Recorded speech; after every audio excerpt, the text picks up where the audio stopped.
قل كونوا حجارة أو حديدا أو خلقا مما يكبر في صدوركم فسيقولون من يعيدنا قل الذي فطركم أول مرة فسينغضون إليك رؤوسهم ويقولون متاه قل عسى أن يكون قريبا۔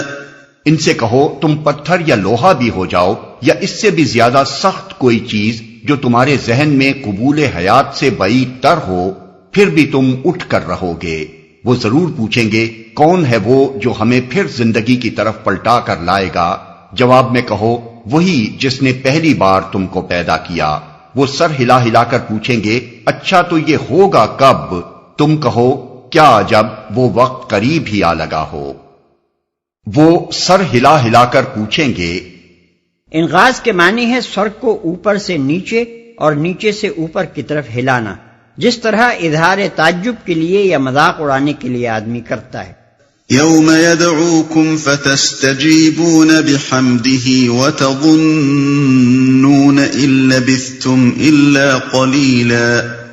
جس روز وہ تمہیں پکارے گا تو تم اس کی حمد کرتے ہوئے اس کی پکار کے جواب میں نکل آؤ گے، اور تمہارا گمان اس وقت یہ ہوگا کہ ہم بس تھوڑی ہی دیر اس حالت میں پڑے رہے ہیں۔ یعنی دنیا میں مرنے کے وقت سے لے کر قیامت میں اٹھنے کے وقت تک کی مدت تم کو چند گھنٹوں سے زیادہ محسوس نہ ہوگی۔ تم اس وقت یہ سمجھو گے کہ ہم ذرا دیر سوئے پڑے تھے کہ یکایک اس شور محشر نے ہمیں جگہ اٹھایا۔ اور یہ جو فرمایا کہ تم اللہ کی حمد کرتے ہوئے اٹھ کھڑے ہوگے، تو یہ ایک بڑی حقیقت کی طرف ایک لطیف اشارہ ہے۔ اس کا مطلب یہ ہے کہ مومن اور کافر ہر ایک کی زبان پر اس وقت اللہ کی حمد ہوگی۔ مومن کی زبان پر اس لیے کہ پہلی زندگی میں اس کا اعتقاد و یقین اور اس کا وظیفہ یہی تھا، اور کافر کی زبان پر اس لیے کہ اس کی فطرت میں یہی چیز ودیت تھی، مگر اپنی حماقت سے وہ اس پر پردہ ڈالے ہوئے تھا۔ اب نئے سرے سے زندگی پاتے وقت سارے مصنوعی حجابات ہٹ جائیں گے اور اصل فطرت کی شہادت بلا ارادہ اس کی زبان پر جاری ہو جائے گی۔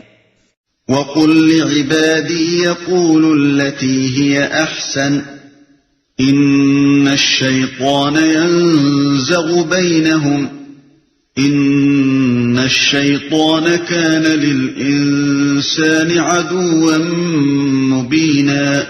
اور اے محمد میرے بندوں سے کہہ دو کہ زبان سے وہ بات نکالا کریں جو بہترین ہو۔ دراصل یہ شیطان ہے جو انسانوں کے درمیان فساد ڈلوانے کی کوشش کرتا ہے۔ حقیقت یہ ہے کہ شیطان انسان کا کھلا دشمن ہے۔ میرے بندوں سے کہہ دو، یعنی اہل ایمان سے، جو بہترین ہو، یعنی کفار و مشرکین سے، اور اپنے دین کے مخالفین سے گفتگو اور مباحثے میں تیز کلامی اور مبالغے اور غلو سے کام نہ لیں۔ مخالفین خواہ کیسی ہی ناگوار باتیں کریں، مسلمانوں کو بہرحال نہ تو کوئی بات خلاف حق زبان سے نکالنی چاہیے اور نہ غصے میں آپے سے باہر ہو کر بےہودگی کا جواب بےہودگی سے دینا چاہیے۔ انہیں ٹھنڈے دل سے وہی بات کہنی چاہیے جو جچی تلی ہو، برحق ہو اور ان کی دعوت کے وقار کے مطابق۔ شیطان انسان کا کھلا دشمن ہے، یعنی جب کبھی تمہیں مخالفین کی بات کا جواب دیتے وقت غصے کی آگ اپنے اندر بھڑکتی محسوس ہو اور طبیعت بے اختیار جوش میں آتی نظر آئے تو فوراً سمجھ لو کہ یہ شیطان ہے جو تمہیں اکسا رہا ہے تاکہ دعوت دین کا کام خراب ہو۔ اس کی کوشش یہ ہے کہ تم بھی اپنے مخالفین کی طرح اصلاح کا کام چھوڑ کر اسی جھگڑے اور فساد میں لگ جاؤ جس میں وہ نوع انسانی کو مشغول رکھنا چاہتا ہے۔ ربكم أعلم بكم إن يشأ يرحمكم أو إن يشأ يعذبكم وما أرسلناك عليهم وكيلا۔ تمہارا رب تمہارے حال سے زیادہ واقف ہے، وہ چاہے تو تم پر رحم کرے اور چاہے تو تمہیں عذاب دے دے۔ اور اے نبی، ہم نے تم کو لوگوں پر حوالہ دار بنا کر نہیں بھیجا ہے، چاہے تو تمہیں عذاب دے دے۔ یعنی اہل ایمان کی زبان پر کبھی ایسے دعوے نہ آنے چاہیے کہ ہم جنتی ہیں اور فلاں شخص یا گروہ دوزخی ہے۔ اس چیز کا فیصلہ اللہ کے اختیار میں ہے، وہی سب انسانوں کے ظاہر و باطن اور ان کے حال و مستقبل سے واقف ہے۔ اسی کو یہ فیصلہ کرنا ہے کہ کس پر رحمت فرمائے اور کسے عذاب دے۔ انسان اصولی حیثیت سے تو یہ کہنے کا ضرور مجال ہے کہ کتاب اللہ کی روح سے کس قسم کے انسان رحمت کے مستحق ہیں اور کس قسم کے انسان عذاب کے مستحق، مگر کسی انسان کو یہ کہنے کا حق نہیں ہے کہ فلاں شخص کو عذاب دیا جائے گا اور فلاں شخص بخشا جائے گا۔ غالباً یہ نصیحت اس بنا پر فرمائی گئی ہے کہ کبھی کبھی کفار کی زیادتیوں سے تنگ آ کر مسلمانوں کی زبان سے ایسے فقرے نکل جاتے ہوں گے کہ تم لوگ دوزخ میں جاؤ گے یا تم کو خدا عذاب دے گا۔ حوالہ دار بنا کر نہیں بھیجا ہے، یعنی نبی کا کام دعوت دینا ہے، لوگوں کی قسمتیں اس کے ہاتھ میں نہیں دے دی گئی ہیں کہ وہ کسی کے حق میں رحمت کا اور کسی کے حق میں عذاب کا فیصلہ کرتا پھرے۔ اس کا یہ مطلب نہیں ہے کہ خود نبی صلی اللہ علیہ وسلم سے اس قسم کی کوئی غلطی سرزد ہوئی تھی جس کے بنا پر اللہ تعالیٰ نے آپ کو یہ تنبیہ فرمائی، بلکہ دراصل اس سے مسلمانوں کو متنبہ کرنا مقصود ہے۔ ان کو بتایا جا رہا ہے کہ جب نبی تک کا یہ منصب نہیں ہے تو تم جنت اور دوزخ کے ٹھیکیدار کہاں بنے جا رہے ہو؟ وَرَبُّكَ أَعْلَمُ بِمَن فِي السَّمَاوَاتِ وَالْأَرْضِ وَلَقَدْ فَضَّلْنَا بَعْضَ النَّبِيِّينَ عَلَى بَعْضٍ وَآتَيْنَا دَاوُودَ زَبُورًا۔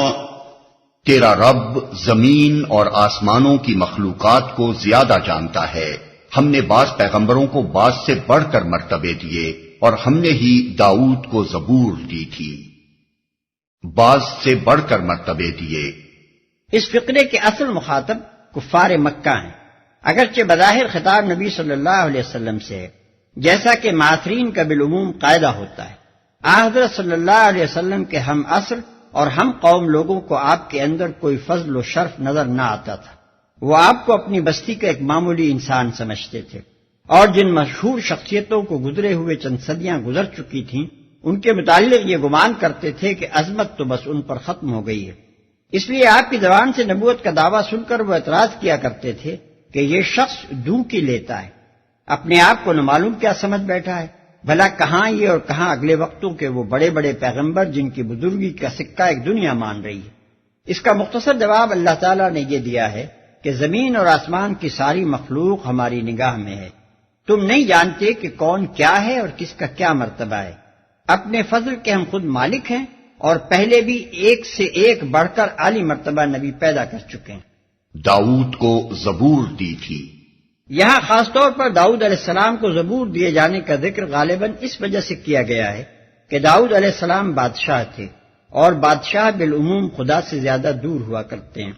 نبی صلی اللہ علیہ وسلم کے معاصرین جس وجہ سے آپ کی پیغمبری اور خدا رسیدگی ماننے سے انکار کرتے تھے وہ ان کے اپنے بیان کے مطابق یہ تھی کہ آپ عام انسانوں کی طرح بیوی بچے رکھتے تھے، کھاتے پیتے تھے، بازاروں میں چل پھر کر خرید و فروخت کرتے تھے، اور وہ سارے ہی کام کرتے تھے جو کوئی دنیا دار آدمی اپنی انسانی حاجات کے لیے کیا کرتا ہے۔ کفار مکہ کا کہنا یہ تھا کہ تم تو ایک دنیا دار آدمی ہو، تمہیں خدا رسیدگی سے کیا تعلق؟ پہنچے ہوئے لوگ تو وہ ہوتے ہیں جنہیں اپنے تن بدن کا ہوش بھی نہیں ہوتا، بس ایک گوشے میں بیٹھے اللہ کی یاد میں غرق رہتے ہیں، وہ کہاں اور گھر کے آٹے دال کی فکر کہاں۔ اس پر فرمایا جا رہا ہے کہ ایک پوری بادشاہت کے انتظام سے بڑھ کر دنیا داری اور کیا ہوگی، مگر اس کے باوجود داؤد علیہ السلام کو نبوت اور کتاب سے سرفراز کیا گیا۔ قُلِ ادْعُوا الَّذِينَ زَعَمْتُم مِّن دُونِهِ فَلَا يَمْلِكُونَ كَشْفَ الضُّرِّ عَنكُمْ وَلَا تَحْوِيلًا۔ ان سے کہو پکار دیکھو ان معبودوں کو جن کو تم خدا کے سوا اپنا کارساز سمجھتے ہو، وہ کسی تکلیف کو تم سے نہ ہٹا سکتے ہیں نہ بدل سکتے ہیں۔ اس سے صاف معلوم ہوتا ہے کہ غیر اللہ کو سجدہ کرنا ہی شرک نہیں ہے، بلکہ خدا کے سوا کسی دوسری ہستی سے دعا مانگنا یا اس کو مدد کے لیے پکارنا بھی شرک ہے۔ دعا اور استمداد و استعانت اپنی حقیقت کے اعتبار سے عبادت ہی ہیں، اور غیر اللہ سے مناجات کرنے والا ویسا ہی مجرم ہے جیسا ایک بت پرست مجرم ہے۔ نیز اس سے یہ بھی معلوم ہوا کہ اللہ کے سوا کسی کو بھی کچھ اختیارات حاصل نہیں ہیں، نہ کوئی دوسرا کسی مصیبت کو ٹال سکتا ہے، نہ کسی بری حالت کو اچھی حالت سے بدل سکتا ہے۔ اس طرح کا اعتقاد خدا کے سوا جس ہستی کے بارے میں بھی رکھا جائے بہرحال ایک مشرکانہ اعتقاد ہے۔ أولئك الذين يدعون يبتغون إلى ربهم الوسيلة أيهم أقرب ويرجون رحمته ويخافون عذابه إن عذاب ربك كان محذورا. جن کو یہ لوگ پکارتے ہیں وہ تو خود اپنے رب کے حضور رسائی حاصل کرنے کا وسیلہ تلاش کر رہے ہیں کہ کون اس سے قریب تر ہو جائے، اور وہ اس کی رحمت کے امیدوار اور اس کے عذاب سے خائف ہیں. حقیقت یہ ہے کہ تیرے رب کا عذاب ہے ہی ڈرنے کے لائق، اس کے عذاب سے خائف ہیں. یہ الفاظ خود گواہی دے رہے ہیں کہ مشرکین کے جن معبودوں اور فریاد رسوں کا یہاں ذکر کیا جا رہا ہے ان سے مراد پتھر کے بت نہیں ہیں، بلکہ یا تو فرشتے ہیں یا گزرے ہوئے زمانے کے برگزیدہ انسان. مطلب صاف صاف یہ ہے کہ انبیاء ہوں یا اولیاء یا فرشتے، کسی کی بھی یہ طاقت نہیں ہے کہ تمہاری دعائیں سنیں اور تمہاری مدد کو پہنچے. تم حاجت روائی کے لیے ان کو وسیلہ بنا رہے ہو، اور ان کا حال یہ ہے کہ وہ خود اللہ کی اور رحمت کے امیدوار اور اس کے عذاب سے خائف ہیں، اور اس کا زیادہ سے زیادہ تقرب حاصل کرنے کے وسائل ڈھونڈ رہے ہیں. وَإِن مِّن قَرْيَةٍ إِلَّا نَحْنُ مُهْلِكُوهَا قَبْلَ يَوْمِ الْقِيَامَةِ أَوْ مُعَذِّبُوهَا عَذَابًا شَدِيدًا كَانَ ذَلِكَ فِي الْكِتَابِ مَسْطُورًا. اور کوئی بستی ایسی نہیں جسے ہم قیامت سے پہلے ہلاک نہ کریں یا سخت عذاب نہ دیں، یہ نوشتہ الہی میں لکھا ہوا ہے. اور کوئی بستی ایسی نہیں جسے ہم قیامت سے پہلے ہلاک نہ کریں یا سخت عذاب نہ دیں. یعنی بقائے دوام کسی کو بھی حاصل نہیں ہے. ہر بستی کو یا تو طبعی موت مرنا ہے یا خدا کے عذاب سے ہلاک ہونا ہے. تم کہاں اس غلط فہمی میں پڑ گئے کہ ہماری یہ بستیاں ہمیشہ کھڑی رہیں گی. وَمَا مَنَعَنَا أَن نُرْسِلَ بِالْآيَاتِ إِلَّا أَن كَذَّبَ بِهَا الْأَوَّلُونَ وَآتَيْنَا ثَمُودَ النَّاقَةَ مُبْصِرَةً فَظَلَمُوا بِهَا وَمَا نُرْسِلُ بِالْآيَاتِ إِلَّا تَخْوِيفًا. اور ہم کو نشانیاں بھیجنے سے نہیں روکا مگر اس بات نے کہ ان سے پہلے کے لوگ ان کو جھٹلا چکے ہیں. چنانچہ دیکھ لو سمود کو ہم نے علانیہ اونٹنی لا کر دی اور انہوں نے اس پر ظلم کیا. ہم نشانیاں اسی لیے تو بھیجتے ہیں کہ لوگ انہیں دیکھ کر ڈریں. ہم کو نشانیاں بھیجنے سے یعنی محسوس معجزات جو دلیل نبوت کے حصے سے پیش کیے جائیں، جن کا مطالبہ کفار قریش بار بار نبی صلی اللہ علیہ وسلم سے کیا کرتے تھے. انہوں نے اس پر ظلم کیا. مدعا یہ ہے کہ ایسا معجزہ دیکھ لینے کے بعد جب لوگ اس کی تکذیب کرتے ہیں تو پھر لامحالہ ان پر نزول عذاب واجب ہو جاتا ہے، اور پھر ایسی قوم کو تباہ کیے بغیر نہیں چھوڑا جاتا. پچھلی تاریخ اس بات کی شاہد ہے کہ متعدد قوموں نے صریح معجزے دیکھ لینے کے بعد بھی ان کو جھٹلایا اور پھر تباہ کر دی گئی. اب یہ سراسر اللہ کی رحمت ہے کہ وہ ایسا کوئی معجزہ نہیں بھیج رہا ہے. اس کے معنی یہ ہیں کہ وہ تمہیں سمجھنے اور سنبھلنے کے لیے مہلت دے رہا ہے، مگر تم ایسے بیوقوف لوگ ہو کہ معجزے کا مطالبہ کر کر کے سمود کے سے انجام سے دوچار ہونا چاہتے ہو. انہیں دیکھ کر ڈریں. یعنی معجزے دکھانے سے مقصود تماشا دکھانا تو کبھی نہیں رہا ہے. اس سے مقصود تو ہمیشہ یہی رہا ہے کہ لوگ انہیں دیکھ کر خبردار ہو جائیں، انہیں معلوم ہو جائے کہ نبی کی پشت پر قادر مطلق کی بے پناہ طاقت ہے، اور وہ جان لیں کہ اس کی نافرمانی کا انجام کیا ہو سکتا ہے. وَإِذْ قُلْنَا لَكَ إِنَّ رَبَّكَ أَحَاطَ بِالنَّاسِ وَمَا جَعَلْنَا الرُّؤْيَا الَّتِي أَرَيْنَاكَ إِلَّا فِتْنَةً لِلنَّاسِ وَالشَّجَرَةَ الْمَلْعُونَةَ فِي الْقُرْآنِ وَنُخَوِّفُهُمْ فَمَا يَزِيدُهُمْ إِلَّا طُغْيَانًا كَبِيرًا. یاد کرو اے محمد، ہم نے تم سے کہہ دیا تھا کہ تیرے رب نے ان لوگوں کو گھیر رکھا ہے، اور یہ جو کچھ ابھی ہم نے تمہیں دکھایا ہے اس کو اور اس درخت کو جس پر قرآن میں لعنت کی گئی ہے، ہم نے ان لوگوں کے لیے بس ایک فتنہ بنا کر رکھ دیا. ہم انہیں تنبیہ پر تنبیہ کیے جا رہے ہیں مگر ہر تنبیہ ان کی سرکشی ہی میں اضافہ کیے جاتی ہے۔ ان لوگوں کو گھیر رکھا ہے، یعنی تمہاری دعوت پیغمبرانہ کے ابتدائی دور میں ہی جبکہ قریش کے ان کافروں نے تمہاری مخالفت و مزاحمت شروع کی تھی، ہم نے صاف صاف یہ اعلان کر دیا تھا کہ ہم نے ان لوگوں کو گھیرے میں لے رکھا ہے۔ یہ ایڑی چوٹی کا زور لگا کر دیکھ لیں، یہ کسی طرح تیری دعوت کا راستہ نہ روک سکیں گے، اور یہ کام جو تو نے اپنے ہاتھ میں لیا ہے ان کی ہر مزاحمت کے باوجود ہو کر رہے گا۔ اب اگر ان لوگوں کو معجزہ دیکھ کر ہی خبردار ہونا ہے تو انہیں یہ معجزہ دکھایا جا چکا ہے کہ جو کچھ ابتدا میں کہہ دیا گیا تھا وہ پورا ہو کر رہا۔ ان کی کوئی مخالفت بھی دعوت اسلامی کو پھیلنے سے نہ روک سکی، اور یہ تیرا بال تک بیکا نہ کر سکے۔ ان کے پاس آنکھیں ہوں تو یہ اس امر واقعہ کو دیکھ کر خود سمجھ سکتے ہیں کہ نبی کی اس دعوت کے پیچھے اللہ کا ہاتھ کام کر رہا ہے۔ یہ بات کہ اللہ نے مخالفین کو گھیرے میں لے رکھا ہے اور نبی کی دعوت اللہ کی حفاظت میں ہے، مکے کے ابتدائی دور کی صورتوں میں متعدد جگہ ارشاد ہوئی ہے۔ مثلا سورہ بروج میں فرمایا بل الذین کفروا فی تکذیب واللہ من ورائہم محیط، یعنی مگر یہ کافر جھٹلانے میں لگے ہوئے ہیں اور اللہ نے ان کو ہر طرف سے گھیرے میں لے رکھا ہے۔ ہم نے تمہیں دکھایا ہے، اشارہ ہے معراج کی طرف۔ اس کے لیے یہاں لفظ رؤیا جو استعمال ہوا ہے یہ خواب کے معنی میں نہیں ہے بلکہ آنکھوں دیکھنے کے معنی میں ہے۔ ظاہر ہے کہ اگر وہ محض خواب ہوتا اور نبی صلی اللہ علیہ وسلم نے اسے خواب ہی کی حیثیت سے کفار کے سامنے بیان کیا ہوتا تو کوئی وجہ نہ تھی کہ وہ ان کے لیے فتنہ بن جاتا۔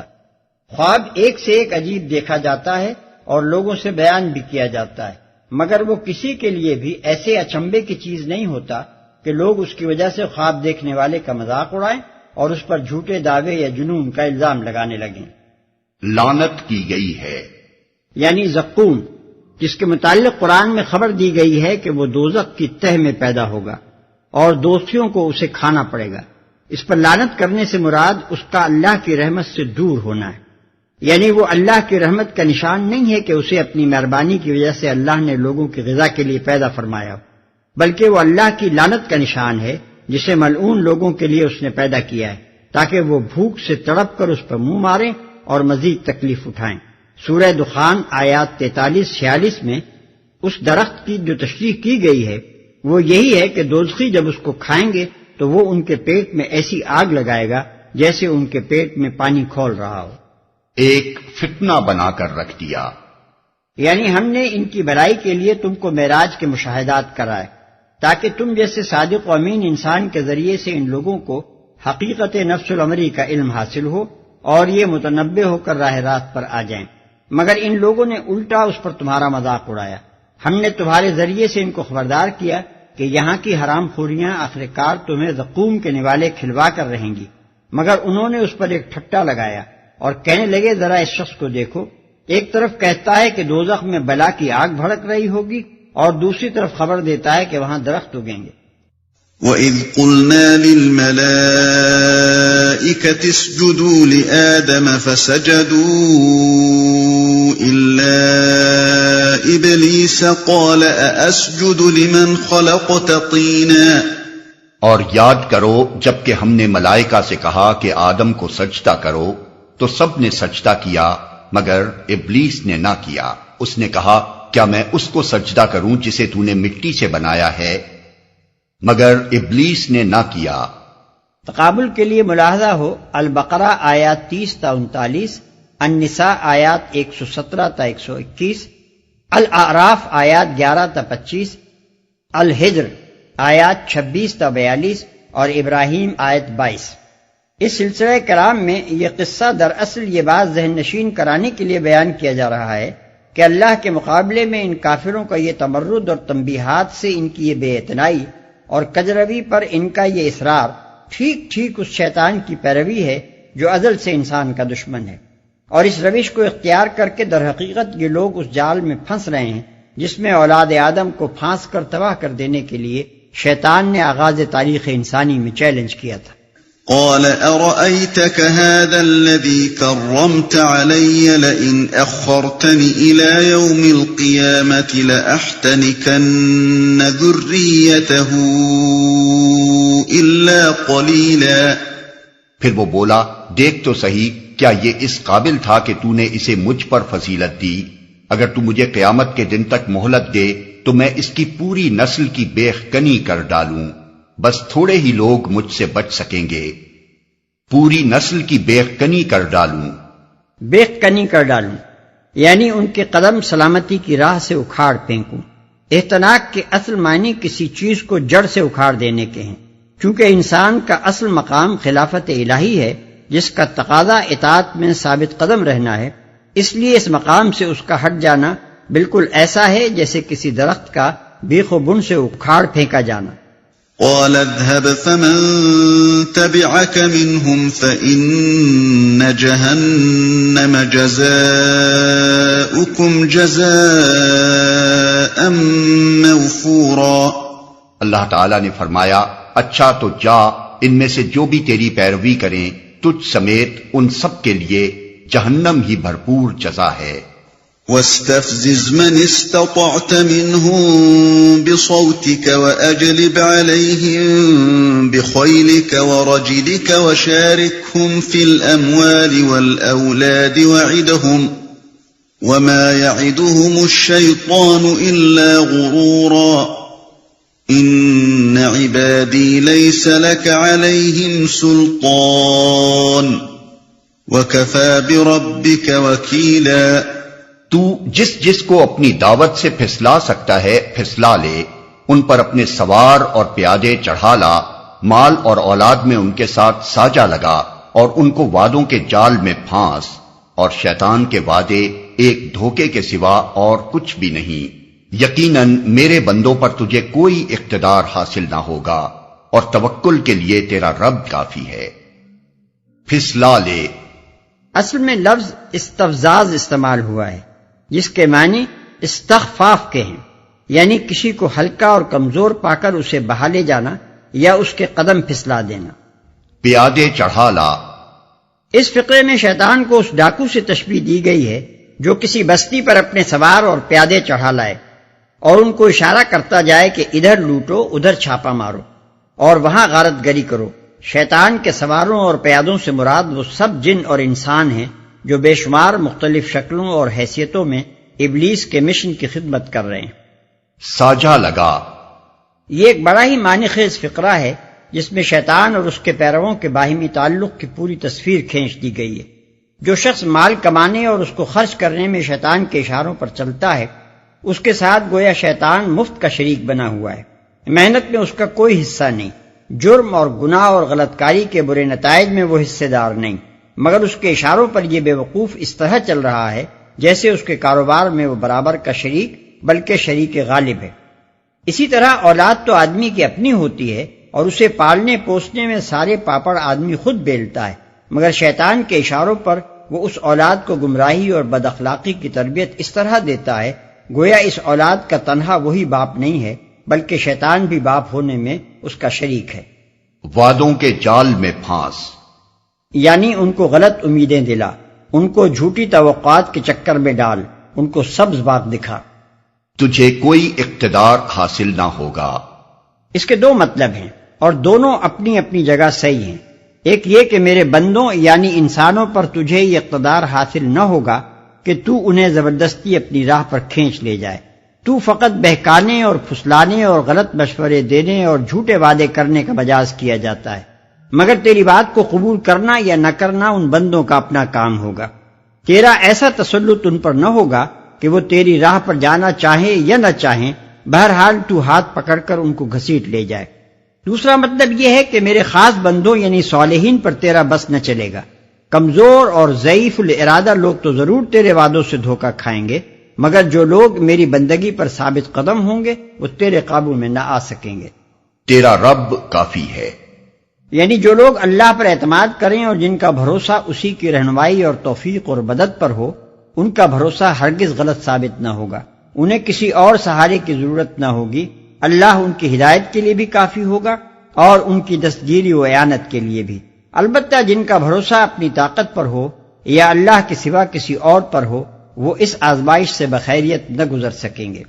ربكم الذي يزجي لكم الفلك في البحر لتبتغوا من فضله إِنَّهُ كَانَ بِكُمْ رَحِيمًا۔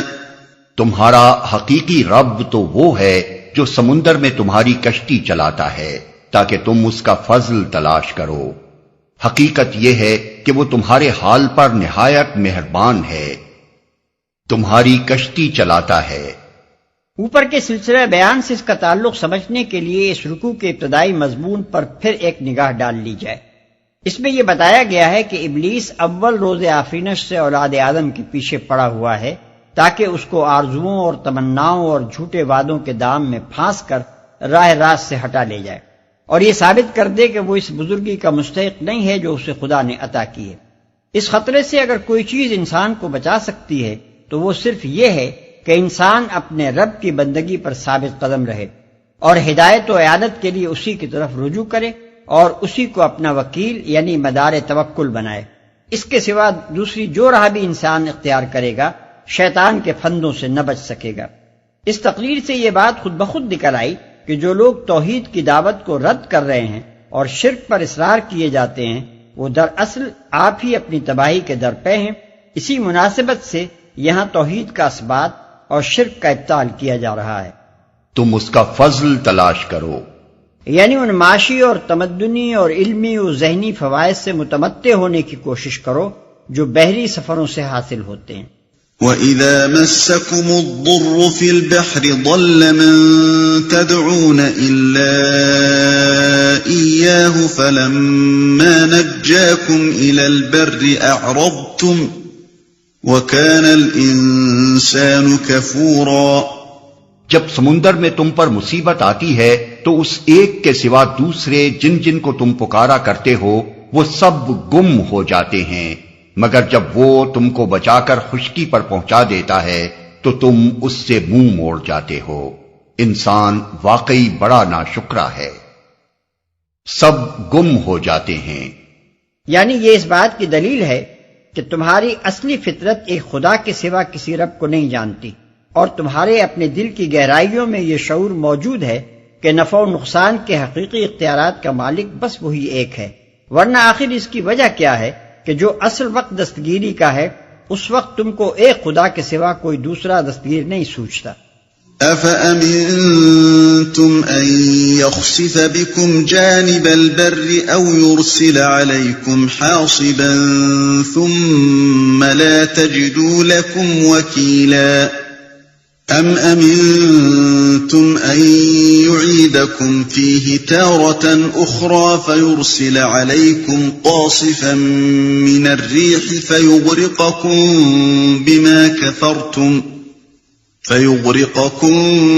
بِمَا كَفَرْتُمْ ثُمَّ لَا تَجِدُوا لَكُمْ عَلَيْنَا بِهِ تَبِيعًا۔ اچھا تو کیا تم اس بات سے بالکل بے خوف ہو کہ خدا کبھی خشکی پر ہی تم کو زمین میں دھسا دے یا تم پر پتھراؤ کرنے والی آندھی بھیج دے اور تم اس سے بچانے والا کوئی حمایتی نہ پاؤ؟ اور کیا تمہیں اس کا کوئی اندیشہ نہیں کہ خدا پھر کسی وقت سمندر میں تم کو لے جائے اور تمہاری ناشکری کے بدلے تم پر سخت طوفانی ہوا بھیج کر تمہیں غرق کر دے اور تم کو ایسا کوئی نہ ملے جو اس سے تمہارے اس انجام کی پوچھ گچھ کر سکے۔ وَلَقَدْ كَرَّمْنَا بَنِي آدَمَ وَحَمَلْنَاهُمْ فِي الْبَرِّ وَالْبَحْرِ وَرَزَقْنَاهُمْ مِنَ الطَّيِّبَاتِ وَفَضَّلْنَاهُمْ عَلَى كَثِيرٍ مِّمَّنْ خَلَقْنَا تَفْضِيلًا۔ یہ تو ہماری عنایت ہے کہ ہم نے بنی آدم کو بزرگی دی اور انہیں خشکی و تری میں سواریاں عطا کی اور ان کو پاکیزہ چیزوں سے رزق دیا اور اپنی بہت سی مخلوقات پر نمایاں فوقیت بخشی۔ یعنی یہ ایک بالکل کھلی ہوئی حقیقت ہے کہ نوع انسانی کو زمین اور اس کی اشیاء پر یہ اقتدار کسی جن یا فرشتے یا سیارے نے نہیں عطا کیا ہے، نہ کسی ولی یا نبی نے اپنی نوع کو یہ اقتدار دلوایا ہے۔ یقیناً یہ اللہ ہی کی بخشش اور اس کا کرم ہے، پھر اس سے بڑھ کر حماقت اور جہالت کیا ہو سکتی ہے کہ انسان اس مرتبے پر فائز ہو کر اللہ کے بجائے اس کی مخلوق کے آگے جھکے۔ يَوْمَ نَدْعُو كُلَّ أُنَاسٍ بِإِمَامِهِمْ فَمَنْ أُوتِيَ كِتَابَهُ بِيَمِينِهِ فَأُولَئِكَ أولئك يقرؤون كتابهم ولا يظلمون فتيلا ومن كان في هذه أعمى فهو في الآخرة أعمى وأضل سبيلا۔ پھر خیال کرو اس دن کا جبکہ ہم ہر انسانی گروہ کو اس کے پیشوا کے ساتھ بلائیں گے۔ اس وقت جن لوگوں کو ان کا نامہ اعمال سیدھے ہاتھ میں دیا گیا وہ اپنا کارنامہ پڑھیں گے اور ان پر ذرہ برابر ظلم نہ ہوگا، اور جو اس دنیا میں اندھا بن کر رہا وہ آخرت میں بھی اندھا ہی رہے گا، بلکہ راستہ پانے میں اندھے سے بھی زیادہ ناکام۔ وہ اپنا کارنامہ پڑھیں گے۔ یہ بات قرآن مجید میں متعدد مقامات پر بیان کی گئی ہے کہ قیامت کے روز نیک لوگوں کو ان کا نامہ اعمال سیدھے ہاتھ میں دیا جائے گا اور وہ خوشی خوشی اسے دیکھیں گے بلکہ دوسروں کو بھی دکھائیں گے۔ رہے بدعمال لوگ تو ان کا نامہ سیاہ ان کو بائیں ہاتھ میں دیا جائے گا اور وہ اسے لیتے ہی پیٹھ پیچھے چھپانے کی کوشش کریں گے۔ ملاحظہ ہو سورۃ الحاقہ آیت 19-28 اور سورہ انشقاق آیت 7-13۔ وَإِن كَادُوا لَيَفْتِنُونَكَ عَنِ الَّذِي أَوْحَيْنَا إِلَيْكَ لِتَفْتَرِيَ عَلَيْنَا غَيْرَهُ وَإِذًا لَاتَّخَذُوكَ خَلِيلًا وَلَوْلَا أَن ثَبَّتْنَاكَ لَقَدْ كِدتَّ تَرْكَنُ إِلَيْهِمْ شَيْئًا قَلِيلًا إِذًا لَأَذَقْنَاكَ ضِعْفَ الْحَيَاةِ وَضِعْفَ الْمَمَاتِ ثُمَّ لَا تَجِدُ لَكَ عَلَيْنَا نَصِيرًا۔ اے محمد، ان لوگوں نے اس کوشش میں کوئی کسر اٹھا نہیں رکھی کہ تمہیں فتنے میں ڈال کر اس وحی سے پھیر دیں جو ہم نے تمہاری طرف بھیجی ہے، تاکہ تم ہمارے نام پر اپنی طرف سے کوئی بات کھڑو۔ اگر تم ایسا کرتے تو وہ ضرور تمہیں اپنا دوست بنا لیتے، اور بعید نہ تھا کہ اگر ہم تمہیں مضبوط نہ رکھتے تو تم ان کی طرف کچھ نہ کچھ جھک جاتے، لیکن اگر تم ایسا کرتے تو ہم تمہیں دنیا میں بھی دوہرے عذاب کا مزہ چکھاتے اور آخرت میں بھی دوہرے عذاب کا، پھر ہمارے مقابلے میں تم کوئی مددگار نہ پاتے۔ اپنی طرف سے کوئی بات گھڑو۔ یہ ان حالات کی طرف اشارہ ہے جو پچھلے 10-12 سال سے نبی صلی اللہ علیہ وسلم کو مکے میں پیش آ رہے تھے کہ کفار مکہ اس بات کے درپے تھے کہ جس طرح بھی ہو آپ کو توحید کی اس دعوت سے ہٹا دیں جسے آپ پیش کر رہے ہیں، اور کسی نہ کسی طرح آپ کو مجبور کر دیں کہ آپ ان کے شرک اور رسوم جاہلیت سے کچھ نہ کچھ مصالحت کر لیں۔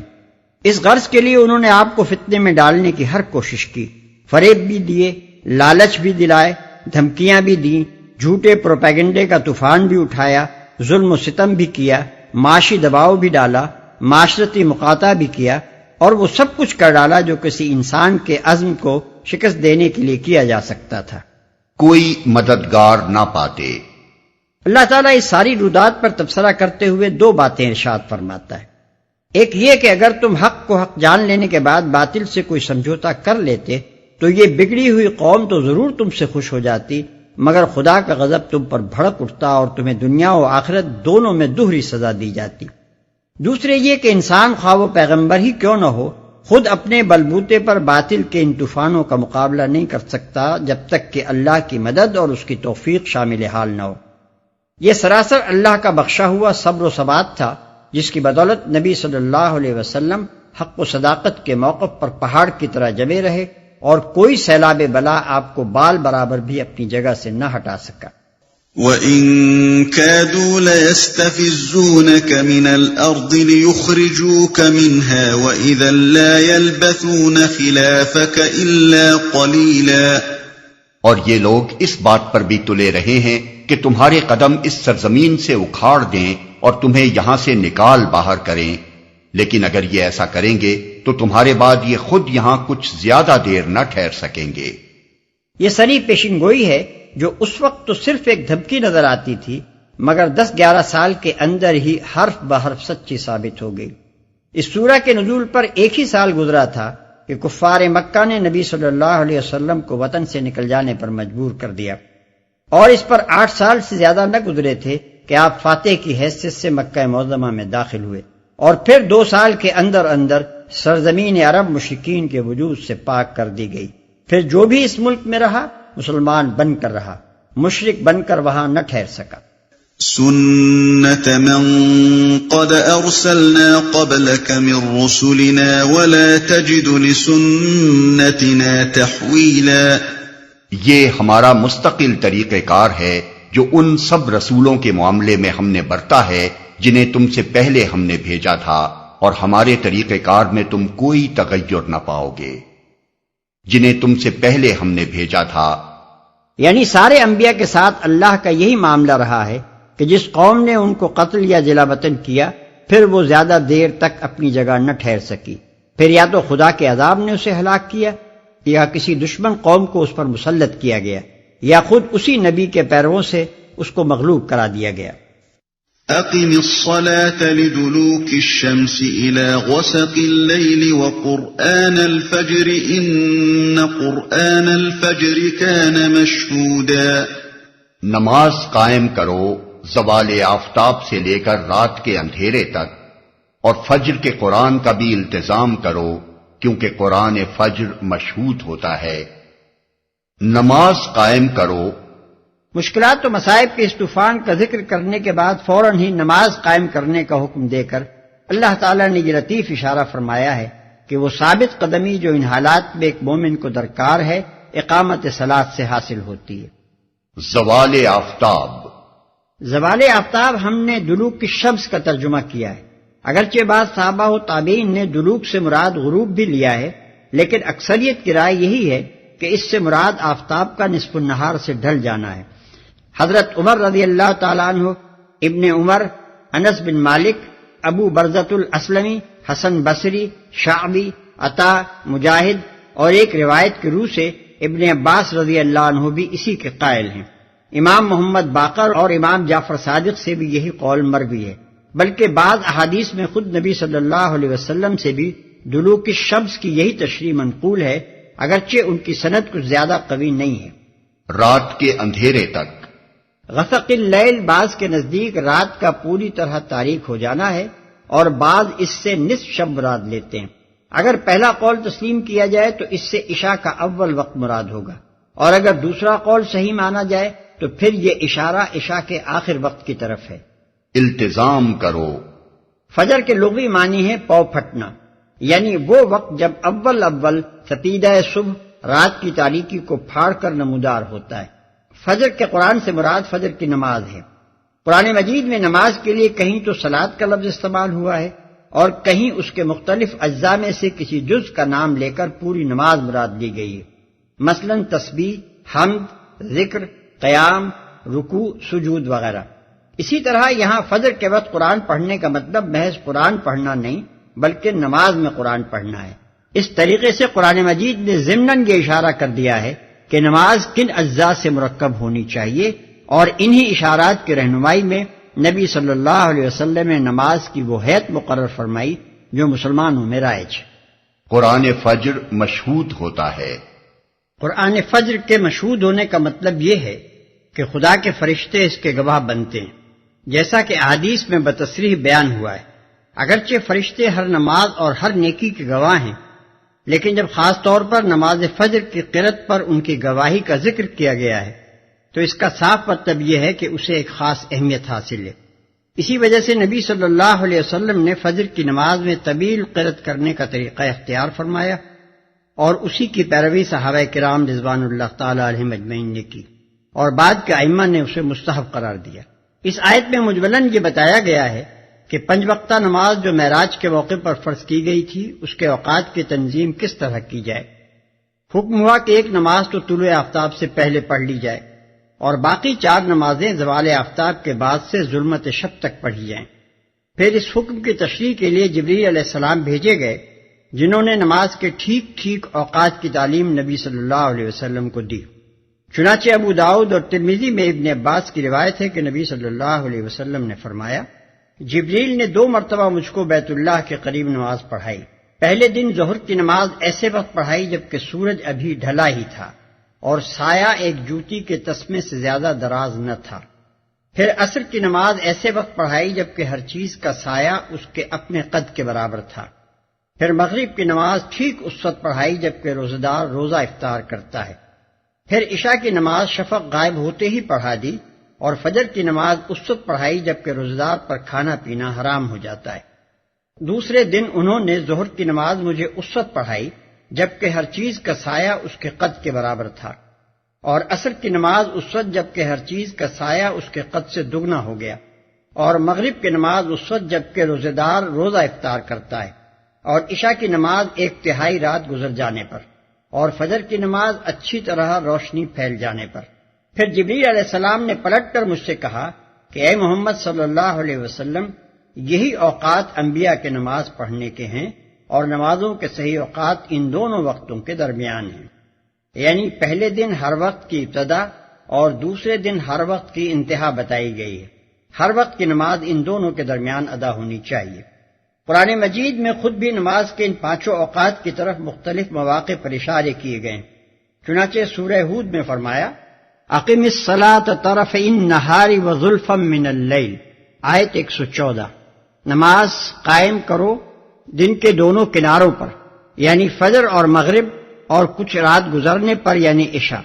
اور سورہ طٰہٰ میں ارشاد ہوا وَسَبِّحْ بِحَمْدِ رَبِّكَ قَبْلَ طُلُوعِ الشَّمْسِ وَقَبْلَ غُرُوبِهَا وَمِنْ آنَاءِ اللَّيْلِ فَسَبِّحْ وَأَطْرَافَ النَّهَارِ، آیت 130، اور اپنے رب کی حمد کے ساتھ اس کی تسبیح کر طلوع آفتاب سے پہلے یعنی فجر، اور غروب آفتاب سے پہلے یعنی عصر، اور رات کے اوقات میں پھر تسبیح کر یعنی عشاء، اور دن کے سروں پر یعنی صبح، ظہر اور مغرب۔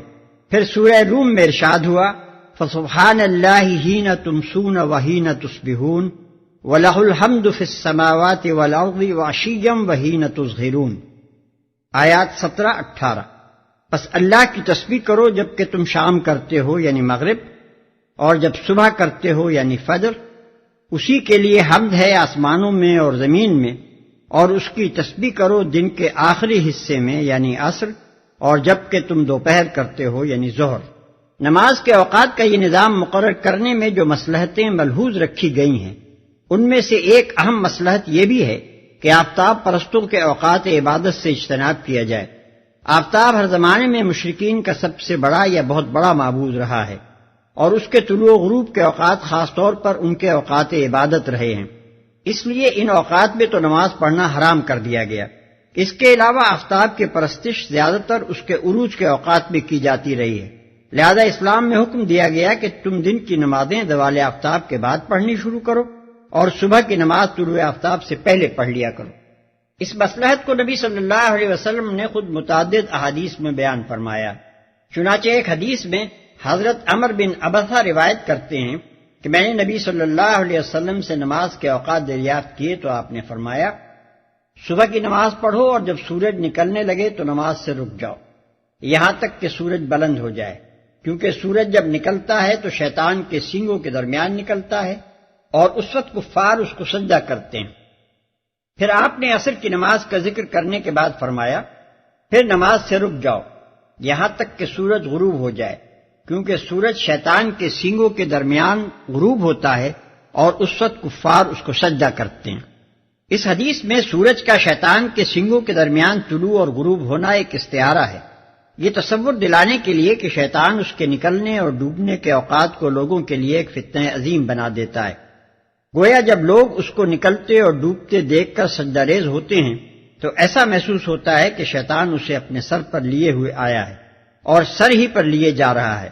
اس استعارے کی گرہ حضور صلی اللہ علیہ وسلم نے خود اپنے اس فقرے میں کھول دی ہے کہ اس وقت کفار اس کو سجدہ کرتے ہیں۔ وَمِنَ اللَّيْلِ فَتَهَجَّدْ بِهِ نَافِلَةً لَكَ عَسَىٰ أَن يَبْعَثَكَ رَبُّكَ مَقَامًا مَحْمُودًا، اور رات کو تہجد پڑھو، یہ تمہارے لیے نفل ہے، بعید نہیں کہ تمہارا رب تمہیں مقام محمود پر فائز کرتے۔ اور رات کو تہجد پڑھو، تہجد کے معنی ہے نیند توڑ کر اٹھنے کے، پس رات کے وقت تہجد کرنے کا مطلب یہ ہے کہ رات کا ایک حصہ سونے کے بعد پھر اٹھ کر نماز پڑھی جائے۔ تمہارے لیے نفل ہے۔ نفل کے معنی ہے فرض سے زائد۔ اس سے خود بخود یہ اشارہ نکل آیا کہ وہ 5 نمازیں جن کے اوقات کا نظام پہلی آیت میں بیان کیا گیا تھا فرض ہیں، اور یہ چھٹی نماز فرض سے زائد ہے۔ مقام محمود پر فائز کر دے، یعنی دنیا اور آخرت میں تم کو ایسے مرتبے پر پہنچا دے جہاں تم محمود خلائق ہو کر رہو، ہر طرف سے تم پر مدح و ستائش کی بارش ہو اور تمہاری ہستی ایک قابل تعریف ہستی بن کر رہے۔ آج تمہارے مخالفین تمہاری تواضع گالیوں اور ملامتوں سے کر رہے ہیں، اور ملک بھر میں تم کو بدنام کرنے کے لیے انہوں نے جھوٹے الزامات کا ایک طوفان برپا کر رکھا ہے، مگر وہ وقت دور نہیں ہے جبکہ دنیا تمہاری تعریفوں سے گونج اٹھے گی اور آخرت میں بھی تم ساری خلق کے ممدوح ہو کر رہو گے۔ قیامت کے روز نبی صلی اللہ علیہ وسلم کا مقام شفاعت پر کھڑا ہونا بھی اسی مرتبہ محمودیت کا ایک حصہ ہے۔ وَقُلْ رَبِّ أَدْخِلْنِي مُدْخَلَ صِدْقٍ وَأَخْرِجْنِي مُخْرَجَ صِدْقٍ وَاجْعَلْ لِي مِن لَّدُنكَ سُلْطَانًا نَّصِيرًا۔ اور دعا کرو کہ پروردگار مجھ کو جہاں بھی تو لے جا سچائی کے ساتھ لے جا، اور جہاں سے بھی نکال سچائی کے ساتھ نکال، اور اپنی طرف سے ایک اقتدار کو میرا مددگار بنا دے، سچائی کے ساتھ نکال۔ اس دعا کی تلقین سے صاف معلوم ہوتا ہے کہ ہجرت کا وقت اب بالکل قریب آ لگا تھا، اس لیے فرمایا کہ تمہاری دعا یہ ہونی چاہیے کہ صداقت کا دامن کسی حال میں تم سے نہ چھوٹے، جہاں سے بھی نکلو صداقت کی خاطر نکلو، اور جہاں بھی جاؤ صداقت کے ساتھ جاؤ۔ میرا مددگار بنا دے، یعنی یا تو مجھے خود اقتدار عطا کر یا کسی حکومت کو میرا مددگار بنا دے تاکہ اس کی طاقت سے میں دنیا کے اس بگاڑ کو درست کر سکوں، فواحش اور معاصی کے سیلاب کو روک سکوں، اور تیرے قانون عدل کو جاری کر سکوں۔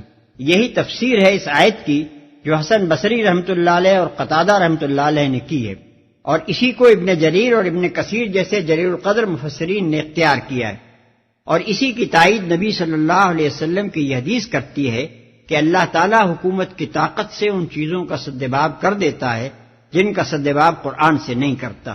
اس سے معلوم ہوا کہ اسلام دنیا میں جو اصلاح چاہتا ہے وہ صرف واضح و تذکیر سے نہیں ہو سکتی، بلکہ اس کو عمل میں لانے کے لیے سیاسی طاقت بھی درکار ہے۔ پھر جبکہ یہ دعا اللہ تعالیٰ نے اپنے نبی کو خود سکھائی ہے تو اس سے یہ بھی ثابت ہوا کہ اقامت دین اور نفاذ شریعت اور اجرائے حدود اللہ کے لیے حکومت چاہنا اور اس کے حصول کی کوشش کرنا نہ صرف جائز بلکہ مطلوب و مندوب ہے، اور وہ لوگ غلطی پر ہیں جو اسے دنیا پرستی یا دنیا طلبی سے تعبیر کرتے ہیں۔ دنیا پرستی اگر ہے تو یہ کہ کوئی شخص اپنے لیے حکومت کا طالب ہو، رہا خدا کے دین کے لیے حکومت کا طالب ہونا تو یہ دنیا پرستی نہیں بلکہ خدا پرستی ہی کا عین تقاضا ہے۔ اگر جہاد کے لیے تلوار کا طالب ہونا گناہ نہیں ہے تو اجرائے احکام شریعت کے لیے سیاسی اقتدار کا طالب ہونا آخر کیسے گناہ ہو جائے گا؟ وَقُلْ جَاءَ الْحَقُّ وَزَهَقَ الْبَاطِلُ إِنَّ الْبَاطِلَ كَانَ زَهُوقًا، اور اعلان کر دو کہ حق آ گیا اور باطل مٹ گیا، باطل تو مٹنے ہی والا ہے۔ یہ اعلان اس وقت کیا گیا تھا جبکہ مسلمانوں کی ایک بڑی تعداد مکہ چھوڑ کر حبش میں پناہ گزین تھی، اور باقی مسلمان سخت بے کسی و مظلومی کی حالت میں مکہ اور اطراف مکہ میں زندگی بسر کر رہے تھے، اور خود نبی صلی اللہ علیہ وسلم کی جان ہر وقت خطرے میں تھی۔ اس وقت بظاہر باطل ہی کا غلبہ تھا اور غلبہ حق کے آثار کہیں دور دور نظر نہ آتے تھے، مگر اسی حالت میں نبی صلی اللہ علیہ وسلم کو حکم دے دیا گیا کہ تم صاف صاف ان باطل پرستوں کو سنا دو کہ حق آ گیا اور باطل مٹ گیا۔ ایسے وقت میں یہ عجیب اعلان لوگوں کو محض زبان کا پھاگ محسوس ہوا اور انہوں نے اسے ٹھٹوں میں اڑا دیا، مگر اس پر 9 برس ہی گزرے تھے کہ نبی صلی اللہ علیہ وسلم اسی شہر مکہ میں فاتح کی حیثیت سے داخل ہوئے، اور آپ نے کعبے میں جا کر اس باطل کو مٹا دیا جو 360 بتوں کی صورت میں وہاں سجا رکھا تھا۔ بخاری میں حضرت عبداللہ ابن مسعود رضی اللہ عنہ کا بیان ہے کہ فتح مکہ کے دن حضور صلی اللہ علیہ وسلم کعبے کے بتوں پر ضرب لگا رہے تھے اور آپ کی زبان پر یہ الفاظ جاری تھے کہ جاء الحق وزهق الباطل ان الباطل كان زهوقا، جاء الحق وما يبدئ الباطل وما يعيد، وَنُنَزِّلُ مِنَ الْقُرْآنِ مَا هُوَ شِفَاءٌ وَرَحْمَةٌ لِّلْمُؤْمِنِينَ وَلَا يَزِيدُ الظَّالِمِينَ إِلَّا خَسَارًا۔ ہم اس قرآن کے سلسلہ تنزیل میں وہ کچھ نازل کر رہے ہیں جو ماننے والوں کے لیے تو شفا اور رحمت ہے، مگر ظالموں کے لیے خسارے کے سوا اور کسی چیز میں اضافہ نہیں کرتا۔ یعنی جو لوگ اس قرآن کو اپنا رہنما اور اپنے لیے کتاب عین مان لیں، ان کے لیے تو یہ خدا کی رحمت اور ان کے تمام ذہنی، نفسانی، اخلاقی اور تمدنی امراض کا علاج ہے، مگر جو ظالم اسے رد کر کے اور اس کی رہنمائی سے منہ موڑ کر اپنے اوپر آپ ظلم کریں، ان کو یہ قرآن اس حالت پر بھی نہیں رہنے دیتا جس پر وہ اس کے نزول سے یا اس کے جاننے سے پہلے تھے، بلکہ یہ انہیں الٹا اس سے زیادہ خسارے میں ڈال دیتا ہے۔ اس کی وجہ یہ ہے کہ جب تک قرآن آیا نہ تھا یا جب تک وہ اس سے واقف نہ ہوئے تھے، ان کا خسارہ محض جہالت کا خسارہ تھا، مگر جب قرآن ان کے سامنے آ گیا اور اس نے حق اور باطل کا فرق کھول کر رکھ دیا تو ان پر خدا کی حجت تمام ہو گئی۔ اب اگر وہ اسے رد کر کے گمراہی پر اصرار کرتے ہیں تو اس کے معنی یہ ہے کہ وہ جاہل نہیں بلکہ ظالم اور باطل پرست اور حق سے نفور ہیں۔ اب ان کی حیثیت وہ ہے جو زہر اور تریاق دونوں کو دیکھ کر زہر انتخاب کرنے والے کی ہوتی ہے۔ اب اپنی گمراہی کے وہ پورے ذمہ دار اور ہر گناہ جو اس کے بعد وہ کریں اس کی پوری سزا کے مستحق ہیں۔ یہ خسارہ جہالت کا نہیں بلکہ شرارت کا خسارہ ہے، جسے جہالت کے خسارے سے بڑھ کر ہی ہونا چاہیے۔ یہی بات ہے جو نبی صلی اللہ علیہ وسلم نے ایک نہایت مختصر سے بلیغ جملے میں بیان فرمائی ہے کہ القرآن حجت لک او علیک، یعنی قرآن یا تو تیرے حق میں حجت ہے یا پھر تیرے خلاف حجت۔ وَإِذَا أَنْعَمْنَا عَلَى الْإِنسَانِ أَعْرَضَ وَنَأَىٰ بِجَانِبِهِ وَإِذَا مَسَّهُ الشَّرُّ كَانَ يَئُوسًا۔ انسان کا حال یہ ہے کہ جب ہم اس کو نعمت عطا کرتے ہیں تو وہ اینٹتا اور پیٹھ موڑ لیتا ہے، اور جب ذرا مصیبت سے دوچار ہوتا ہے تو مایوس ہونے لگتا ہے۔ قُلْ كُلٌّ يَعْمَلُ عَلَى شَاكِلَتِهِ فَرَبُّكُمْ أَعْلَمُ بِمَنْ هُوَ أَهْدَىٰ سَبِيلًا۔ اے نبی، ان لوگوں سے کہہ دو کہ ہر ایک اپنے طریقے پر عمل کر رہا ہے، اب یہ تمہارا رب ہی بہتر جانتا ہے کہ سیدھی راہ پر کون ہے۔ وَيَسْأَلُونَكَ عَنِ الرُّوحِ قُلِ الرُّوحُ مِنْ أَمْرِ رَبِّي وَمَا أُوتِيتُم مِّنَ الْعِلْمِ إِلَّا قَلِيلًا۔ یہ لوگ تم سے روح کے متعلق پوچھتے ہیں، کہو یہ روح میرے رب کے حکم سے آتی ہے، مگر تم لوگوں نے علم سے کم ہی بہرا پایا ہے۔ عام طور پر یہ سمجھا جاتا ہے کہ یہاں روح سے مراد جان ہے، یعنی لوگوں نے نبی صلی اللہ علیہ وسلم سے روح حیات کے متعلق پوچھا تھا کہ اس کی حقیقت کیا ہے، اور اس کا جواب یہ دیا گیا کہ وہ اللہ کے حکم سے آتی ہے، لیکن ہمیں یہ معنی تسلیم کرنے میں سخت تامل ہے، اس لیے کہ یہ معنی صرف اس صورت میں لیے جا سکتے ہیں جبکہ سیاق و سباق کو نظر انداز کر دیا جائے اور سلسلہ کلام سے بالکل الگ کر کے اس آیت کو ایک منفرد جملے کی حیثیت سے لیا جائے، ورنہ اگر سلسلہ کلام میں رکھ کر دیکھا جائے تو روح کو جان کے معنی میں لینے سے عبارت میں سخت بے ربطی محسوس ہوتی ہے، اور اس امر کی کوئی معقول وجہ سمجھ میں نہیں آتی کہ جہاں پہلے 3 آیتوں میں قرآن کے نسخہ شفا ہونے اور منکرین قرآن کے ظالم اور کافر نعمت ہونے کا ذکر کیا گیا ہے، اور جہاں بعد کی آیتوں میں پھر قرآن کے کلام الہی ہونے پر استدلال کیا گیا ہے، وہاں آخر کس مناسبت سے یہ مضمون آ گیا کہ جانداروں میں جان خدا کے حکم سے آتی ہے؟ ربط عبارت کو نگاہ میں رکھ کر دیکھا جائے تو صاف محسوس ہوتا ہے کہ یہاں روح سے مراد وحی یا وحی لانے والا فرشتہ ہی ہو سکتا ہے۔ مشرکین کا سوال دراصل یہ تھا کہ یہ قرآن تم کہاں سے لاتے ہو؟ اس پر اللہ تعالیٰ فرماتا ہے، اے محمد صلی اللہ علیہ وسلم، تم سے یہ لوگ روح یعنی ماخذ قرآن یا ذریعہ حصول قرآن کے بارے میں دریافت کرتے ہیں، انہیں بتا دو کہ یہ روح میرے رب کے حکم سے آتی ہے، مگر تم لوگوں نے علم سے اتنا کم بہرا پایا ہے کہ تم انسانی ساخت کے کلام اور وحی ربانی کے ذریعے سے نازل ہونے والے کلام کا فرق نہیں سمجھتے، اور اس کلام پر یہ شبہ کرتے ہو کہ اسے کوئی انسان گھڑ رہا ہے۔ یہ تفسیر نہ صرف اس لحاظ سے قابل ترجیح ہے کہ تقریر ما سبق اور تقریر ما بعد کے ساتھ آیت کا ربط اسی تفسیر کا متقاضی ہے، بلکہ خود قرآن مجید میں بھی دوسرے مقامات پر یہ مضمون قریب قریب انہی الفاظ میں بیان کیا گیا ہے۔ چنانچہ سورہ مومن میں ارشاد ہوا ہے، یلقی الروح من امرہ علی من یشاء من عبادہ لینذر یوم الطلاق، آیت 15۔ وہ اپنے حکم سے اپنے جس بندے پر چاہتا ہے روح نازل کرتا ہے تاکہ وہ لوگوں کے اکٹھے ہونے کے دن سے آگاہ کرے، اور سورہ شورى میں فرمایا وَكَذَلِكَ أَوْحَيْنَا إِلَيْكَ رُوحًا مِّنْ أَمْرِنَا مَا كُنْتَ تَدْرِي مَا الْكِتَابُ وَلَا الْإِيمَانُ، آیت 52۔ یعنی اور اسی طرح ہم نے تیری طرف ایک روح اپنے حکم سے بھیجی، تو نہ جانتا تھا کہ کتاب کیا ہوتی ہے اور ایمان کیا ہے۔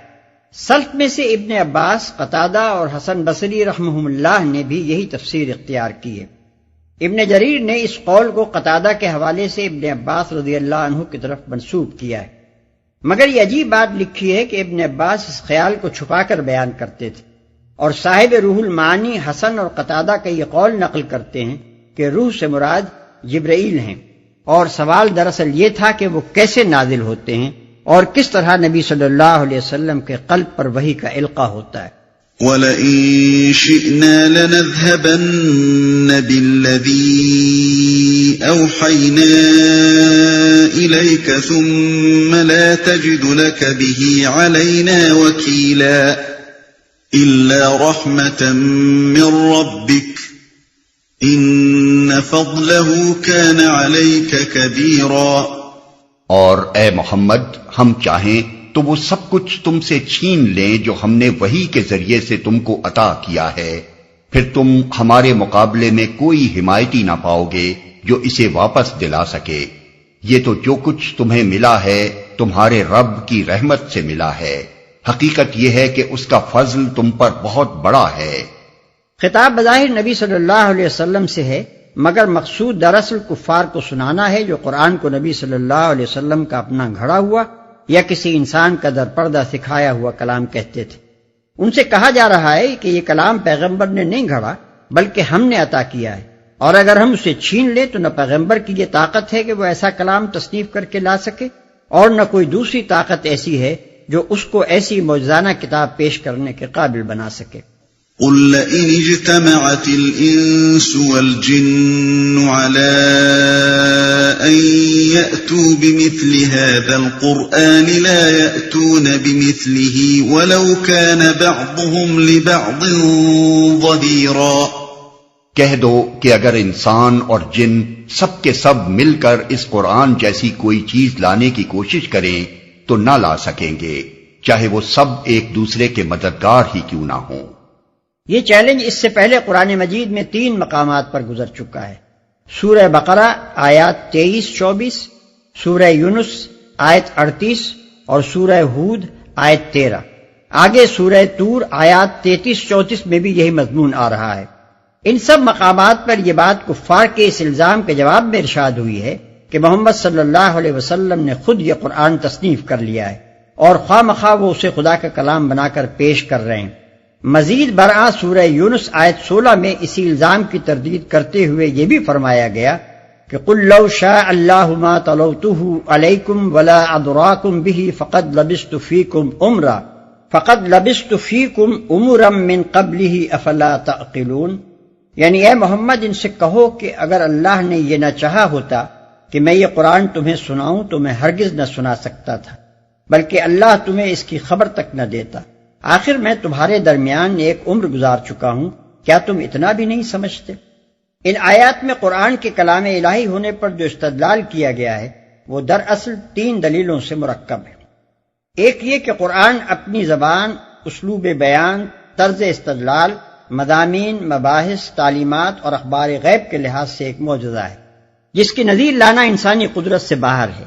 تم کہتے ہو کہ اسے ایک انسان نے تصنیف کیا ہے، مگر ہم کہتے ہیں کہ تمام دنیا کے انسان مل کر بھی اس شان کی کتاب تصنیف نہیں کر سکتے، بلکہ اگر وہ جن جنہیں مشرکین نے اپنا معبود بنا رکھا ہے اور جن کی معبودیت پر یہ کتاب علانیہ ضرب لگا رہی ہے منکرین قرآن کی مدد پر اکٹھے ہو جائیں تو وہ بھی ان کو اس قابل نہیں بنا سکتے کہ قرآن کے پائے کی کتاب تصنیف کر کے اس چیلنج کو رد کر سکیں۔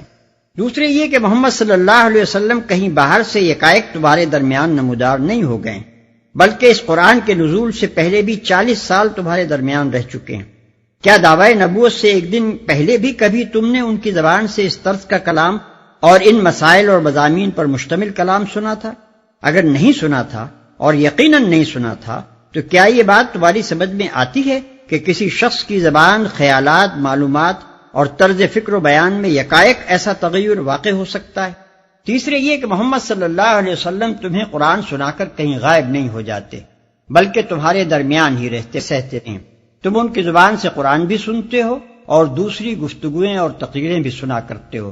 قرآن کے کلام اور محمد صلی اللہ علیہ وسلم کے اپنے کلام میں زبان اور اسلوب کا اتنا نمایاں فرق ہے کہ کسی ایک انسان کے دو اس قدر مختلف اسٹائل کبھی ہو نہیں سکتے۔ یہ فرق صرف اسی زمانے میں واضح نہیں تھا جبکہ نبی صلی اللہ علیہ وسلم اپنے ملک کے لوگوں میں رہتے سہتے تھے، بلکہ آج بھی حدیث کی کتابوں میں آپ کے سینکڑوں اقوال اور خطبے موجود ہیں۔ ان کی زبان اور اسلوب قرآن کی زبان اور اسلوب سے اس قدر مختلف ہیں کہ زبان و ادب کا کوئی رمز آشنا نقاد یہ کہنے کی جرت نہیں کر سکتا کہ یہ دونوں ایک ہی شخص کے کلام ہو سکتے ہیں۔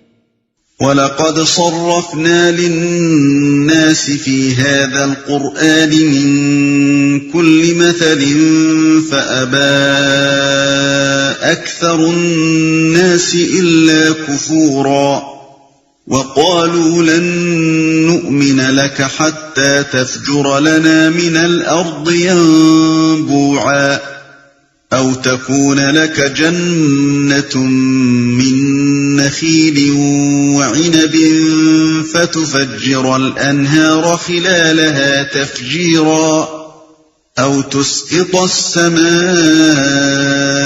كَمَا زَعَمْتَ عَلَيْنَا كِسَفًا أَوْ تَأْتِيَ بِاللَّهِ وَالْمَلَائِكَةِ قَبِيلًا أَوْ يَكُونَ لَكَ بَيْتٌ مِّن زُخْرُفٍ أَوْ تَرْقَىٰ فِي السَّمَاءِ وَلَن نُّؤْمِنَ لِرُقِيِّكَ حَتَّىٰ تُنَزِّلَ عَلَيْنَا كِتَابًا نَّقْرَؤُهُ قُلْ سُبْحَانَ رَبِّي هَلْ كُنتُ إِلَّا بَشَرًا رَّسُولًا۔ ہم نے اس قرآن میں لوگوں کو طرح طرح سے سمجھایا، مگر اکثر لوگ انکار ہی پر جمے رہے، اور انہوں نے کہا ہم تیری بات نہ مانیں گے جب تک کہ تو ہمارے لیے زمین کو پھاڑ کر ایک چشمہ جاری نہ کر دے، یا تیرے لیے کھجوروں اور انگوروں کا ایک باغ پیدا ہو اور تو اس میں نہریں روا کر دے، یا تو آسمان کو ٹکڑے ٹکڑے کر کے ہمارے اوپر گرا دے جیسا کہ تیرا دعویٰ ہے، یا خدا اور فرشتوں کو رو در رو ہمارے سامنے لے آ، یا تیرے لیے سونے کا ایک گھر بن جائے، یا تو آسمان پر چڑھ جائے، اور تیرے چڑھنے کا بھی ہم یقین نہ کریں گے جب تک کہ تو ہمارے اوپر ایک ایسی تحریر نہ اتار لائے جسے ہم پڑھیں۔ اے محمد ان سے کہو پاک ہے میرا پروردگار، کیا میں ایک پیغام لانے والے انسان کے سوا اور بھی کچھ ہوں؟ معجزات کے مطالبے کا ایک جواب اس سے پہلے آیت 59 وما منعنا ان نرسل بالآیات میں گزر چکا ہے۔ اب یہاں اسی مطالبے کا دوسرا جواب دیا گیا ہے۔ اس مختصر سے جواب کی بلاغت تعریف سے بالاتر ہے۔ مخالفین کا مطالبہ یہ تھا کہ اگر تم پیغمبر ہو تو ابھی زمین کی طرف ایک اشارہ کرو اور یکایک ایک چشمہ پھوٹ بہے، یا فوراً ایک لہلہاتا باغ پیدا ہو جائے اور اس میں نہریں جاری ہو جائیں، آسمان کی طرف اشارہ کرو اور تمہارے جھٹلانے والوں پر آسمان ٹکڑے ٹکڑے ہو کر گر جائے، ایک پھونک مارو اور چشمے زدن میں سونے کا ایک محل بن کر تیار ہو جائے، ایک آواز دو اور ہمارے سامنے خدا اور اس کے فرشتے فوراً آ کھڑے ہوں اور وہ شہادت دیں کہ ہم ہی نے محمد صلی اللہ علیہ وسلم کو پیغمبر بنا کر بھیجا ہے۔ ہماری آنکھوں کے سامنے آسمان پر چڑھ کر جاؤ اور اللہ میاں سے ایک خط ہمارے نام لکھوا لاؤ جسے ہم ہاتھ سے چھوئیں اور آنکھوں سے پڑھیں۔ ان لمبے چوڑے مطالبوں کا بس یہ جواب دے کر چھوڑ دیا گیا کہ ان سے کہو پاک ہے میرا پروردگار، کیا میں ایک پیغام لانے والے انسان کے سوا اور بھی کچھ ہوں؟ یعنی بے وقوفو، کیا میں نے خدا ہونے کا دعویٰ کیا تھا کہ تم یہ مطالبے مجھ سے کرنے لگے؟ میں نے تم سے کب کہا تھا کہ میں قادر مطلق ہوں؟ میں نے کب کہا تھا کہ زمین و آسمان پر میری حکومت چل رہی ہے؟ میرا دعویٰ تو اول روز سے یہی تھا کہ میں خدا کی طرف سے پیغام لانے والا ایک انسان ہوں۔ تمہیں جانچنا ہے تو میرے پیغام کو جانچو، ایمان لانا ہے تو اس پیغام کی صداقت و معقولیت دیکھ کر ایمان لاؤ، انکار کرنا ہے تو اس پیغام میں کوئی نقص نکال کر دکھاؤ، میری صداقت کا اطمینان کرنا ہے تو ایک انسان ہونے کی حیثیت سے میری زندگی کو، میرے اخلاق کو، میرے کام کو دیکھو۔ یہ سب کچھ چھوڑ کر تم مجھ سے یہ کیا مطالبہ کرنے لگے کہ زمین پھاڑو اور آسمان گراؤ؟ آخر پیغمبری کا ان کاموں سے کیا تعلق ہے؟ وَمَا مَنَعَ النَّاسَ أَن يُؤْمِنُوا إِذْ جَاءَهُمُ الْهُدَىٰ إِلَّا أَن أن قالوا أبعث الله بشرا رسولا. لوگوں کے سامنے جب کبھی ہدایت آئی تو اس پر ایمان لانے سے ان کو کسی چیز نے نہیں روکا مگر ان کے اسی قول نے کہ کیا اللہ نے بشر کو پیغمبر بنا کر بھیج دیا. یعنی ہر زمانے کے جاہل لوگ اسی غلط فہمی میں مبتلا رہے ہیں کہ بشر کبھی پیغمبر نہیں ہو سکتا. اسی لیے جب کوئی رسول آیا تو انہوں نے یہ دیکھ کر کہ کھاتا ہے، پیتا ہے، بیوی بچے رکھتا ہے، گوشت پوست کا بنا ہوا ہے، فیصلہ کر دیا کہ پیغمبر نہیں ہے کیونکہ بشر ہے.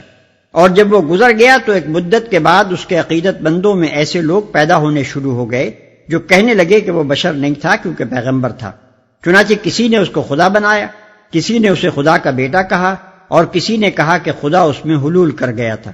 غرض بشریت اور پیغمبری کا ایک ذات میں جمع ہونا جاہلوں کے لیے ہمیشہ ایک معمہ ہی بنا رہا. قل لو كان في الأرض ملائكة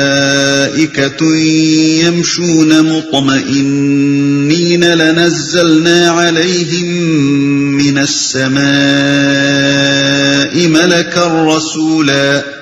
ان سے کہو اگر زمین میں فرشتے اطمینان سے چل پھر رہے ہوتے تو ہم ضرور آسمان سے کسی فرشتے ہی کو ان کے لیے پیغمبر بنا کر بھیجتے.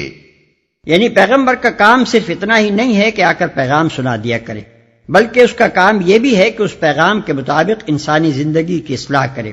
اسے انسانی احوال پر اس پیغام کے اصولوں کا انطباق کرنا ہوتا ہے. اسے خود اپنی زندگی میں ان اصولوں کا عملی مظاہرہ کرنا ہوتا ہے.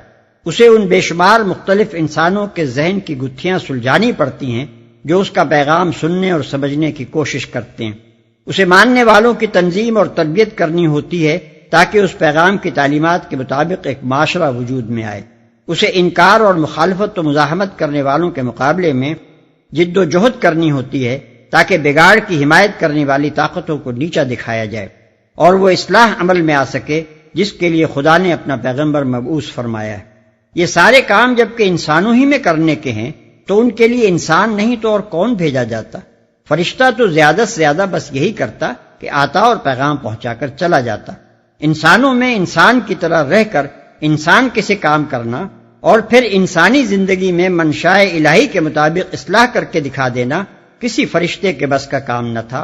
اس کے لیے تو ایک انسان ہی موزوں ہو سکتا تھا.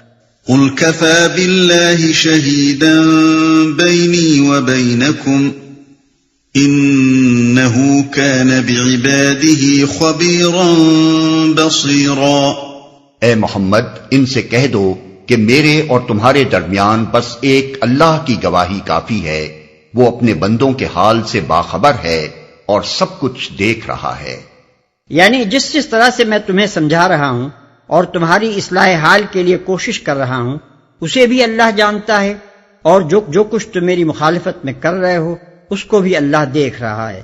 فیصلہ آخر کار اسی کو کرنا ہے، اس لیے بس اسی کا جاننا اور دیکھنا کافی ہے.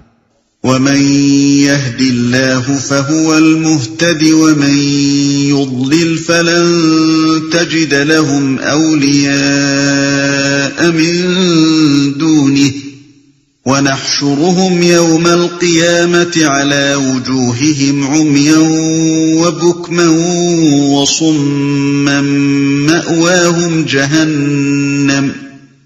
مأواهم جهنم كلما خبت زدناهم سعيرا. جس کو اللہ ہدایت دے وہی ہدایت پانے والا ہے اور جسے وہ گمراہی میں ڈال دے تو اس کے سوا ایسے لوگوں کے لیے تو کوئی حامی و ناصر نہیں پا سکتا. ان لوگوں کو ہم قیامت کے روز اوندھے منہ کھینچ لائیں گے، اندھے، گونگے اور بہرے. ان کا ٹھکانہ جہنم ہے. جب کبھی اس کی آگ دھیمی ہونے لگے گی ہم اسے اور بھڑکا دیں گے. کوئی حامی و ناصر نہیں پا سکتا. یعنی جس کی ضلالت پسندی اور ہٹ دھرمی کے سبب سے اللہ نے اس پر ہدایت کے دروازے بند کر دیے ہوں اور جسے اللہ ہی نے ان گمراہیوں کی طرف دھکیل دیا ہو جن کی طرف وہ جانا چاہتا تھا، تو اب اور کون ہے جو اس کو راہ راست پر لا سکے؟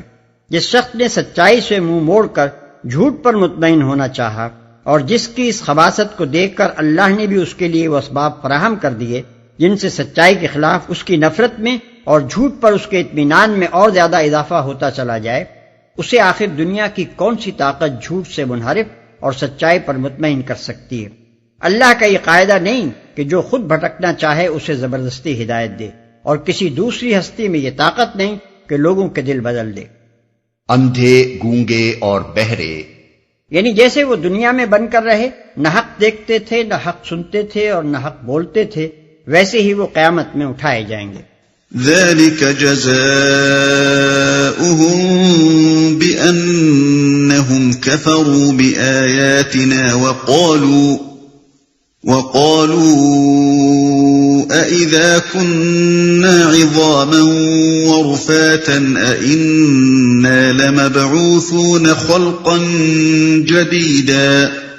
یہ بدلہ ہے ان کی اس حرکت کا کہ انہوں نے ہماری آیات کا انکار کیا اور کہا کہ کیا جب ہم صرف ہڈیاں اور خاک ہو کر رہ جائیں گے تو نئے سرے سے ہم کو پیدا کر کے اٹھا کھڑا کیا جائے گا۔ أَوَلَمْ يَرَوْا أَنَّ اللَّهَ الَّذِي خَلَقَ السَّمَاوَاتِ وَالْأَرْضَ قَادِرٌ عَلَىٰ أَن يَخْلُقَ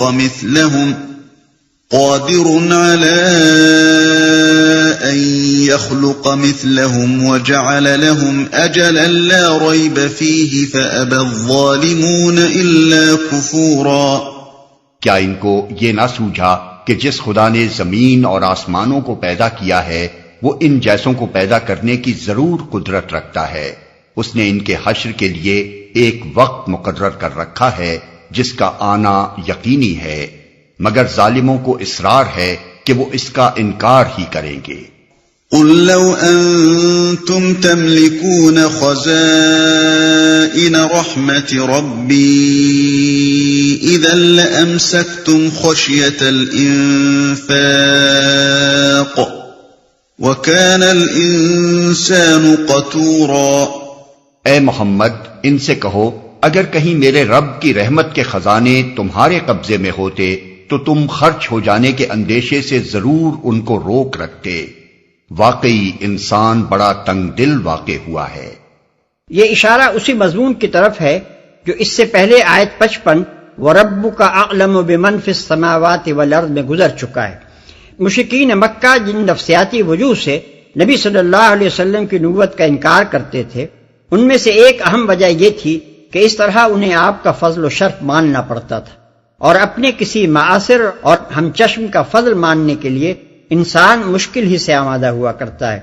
اسی پر فرمایا جا رہا ہے کہ جن لوگوں کی بخیلی کا حال یہ ہے کہ کسی کے واقعی مرتبے کا اقرار و اعتراف کرتے ہوئے بھی ان کا دل دکھتا ہے، انہیں اگر کہیں خدا نے اپنے خزانۂ رحمت کی کنجیاں حوالے کر دی ہوتی تو وہ کسی کو پھوٹی کوڑی بھی نہ دیتے۔ وَلَقَدْ آتَيْنَا مُوسَى 9 آيَاتٍ بَيِّنَاتٍ فَاسْأَلْ بَنِي إِسْرَائِيلَ إِذْ جَاءَهُمْ فَقَالَ له فِرْعَوْنُ إِنِّي لَأَظُنُّكَ يَا مُوسَى مَسْحُورًا۔ ہم نے موسیٰ کو تو نشانیاں عطا کی تھیں جو صریح طور پر دکھائی دے رہی تھیں۔ اب یہ تم خود بنی اسرائیل سے پوچھ لو کہ جب وہ سامنے آئیں تو فرعون نے یہی کہا تھا نا کہ اے موسیٰ میں سمجھتا ہوں کہ تو ضرور ایک سحر زدہ آدمی ہے۔ صریح طور پر دکھائی دے رہی تھیں۔ واضح رہے کہ یہاں پھر کفار مکہ کو معجزات کے مطالبے کا جواب دیا گیا ہے، اور یہ تیسرا جواب ہے۔ کفار کہتے تھے کہ ہم تم پر ایمان نہ لائیں گے جب تک تم یہ اور یہ کام کر کے نہ دکھاؤ۔ جواب میں ان سے کہا جا رہا ہے کہ تم سے پہلے فرعون کو ایسے ہی سری معجزات 1 2 نہیں پے در پے 9 دکھائے گئے تھے۔ پھر تمہیں معلوم ہے کہ جو نہ ماننا چاہتا تھا اس نے انہیں دیکھ کر کیا کہا، اور یہ بھی خبر ہے کہ جب اس نے معجزات دیکھ کر بھی نبی کو جھٹلایا تو اس کا انجام کیا ہوا۔ وہ 9 نشانیاں جن کا یہاں ذکر کیا گیا ہے اس سے پہلے سورہ اعراف میں گزر چکی ہیں، یعنی عصا جو اژدہا بن جاتا تھا، ید بیضا جو بغل سے نکالتے ہی سورج کی طرح چمکنے لگتا تھا، جادوگروں کے جادو کو برسر عام شکست دینا، ایک اعلان کے مطابق سارے ملک میں قحط برپا ہو جانا، اور پھر یکے بعد دیگرے طوفان، ٹڈی دل، سرسریوں، مینڈکوں اور خون کی بلاؤں کا نازل ہونا۔ ایک سحر زدہ آدمی ہے۔ یہ وہی خطاب ہے جو مشرکین مکہ نبی صلی اللہ علیہ وسلم کو دیا کرتے تھے۔ اسی سورت کی آیت 47 میں ان کا یہ قول گزر چکا ہے کہ ان تتبعون الا رجلا مسحورا، یعنی تم تو ایک سحر زدہ آدمی کے پیچھے چلے جا رہے ہو۔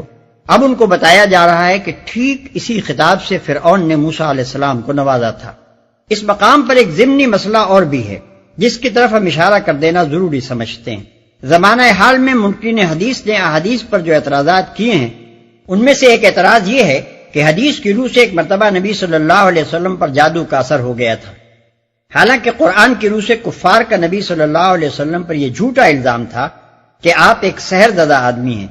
منکرین حدیث کہتے ہیں کہ اس طرح راویان حدیث نے قرآن کی تکذیب اور کفار مکہ کی تصدیق کی ہے، لیکن یہاں دیکھیے کہ بعین ہی قرآن کی روح سے حضرت موسیٰ علیہ السلام پر بھی فرعون کا یہ جھوٹا الزام تھا کہ آپ ایک سحر زدہ آدمی ہیں، اور پھر قرآن خود ہی سورہ طٰہٰ میں کہتا ہے کہ فَإِذَا حِبَالُهُمْ وَإِصِيُّهُمْ يُخَيَّلَ إِلَيْهِ مِنْ سِحْرِهِمْ أَنَّهَا تَسْعَىٰ فَأَوْجَسَ فِي نَفْسِهِ خِيفَةً مُوسَىٰ، یعنی جب جادوگروں نے اپنے انچر پھینکے تو یکایک ان کے جادو سے موسیٰ کو یہ محسوس ہونے لگا کہ ان کی لاٹھیاں اور رسیاں دوڑ رہی ہیں، پس موسیٰ اپنے دل میں ڈر سا گیا۔ کیا یہ الفاظ صریح طور پر دلالت نہیں کر رہے ہیں کہ حضرت موسیٰ علیہ السلام اس وقت جادو سے متاثر ہو گئے تھے؟ اور کیا اس کے متعلق بھی منکرین حدیث یہ کہنے کے لیے تیار ہیں کہ یہاں قرآن نے خود اپنی تکذیب اور فرعون کے جھوٹے الزام کی تصدیق کی ہے؟ دراصل اس طرح کے اعتراضات اٹھانے والوں کو یہ معلوم نہیں ہے کہ کفار مکہ اور فرعون کس معنی میں نبی صلی اللہ علیہ وسلم اور حضرت موسیٰ علیہ السلام کو مسحور کہتے تھے۔ ان کا مطلب یہ تھا کہ کسی دشمن نے جادو کر کے ان کو دیوانہ بنا دیا ہے، اور اسی دیوانگی کے زیر اثر یہ نبوت کا دعویٰ کرتے اور ایک نرالا پیغام سناتے ہیں۔ قرآن ان کے اسی الزام کو جھوٹا قرار دیتا ہے۔ رہا وقتی طور پر کسی شخص کے جسم یا کسی حاصل جسم کا جادو سے متاثر ہو جانا، تو یہ بالکل ایسا ہی ہے جیسے کسی شخص کو پتھر مارنے سے چوٹ لگ جائے۔ اس چیز کا نہ کفار نے الزام لگایا تھا، نہ قرآن نے اس کی تردید کی، اور نہ اس طرح کہ کسی وقتی تاثر سے نبی کے منصب پر کوئی حرف آتا ہے۔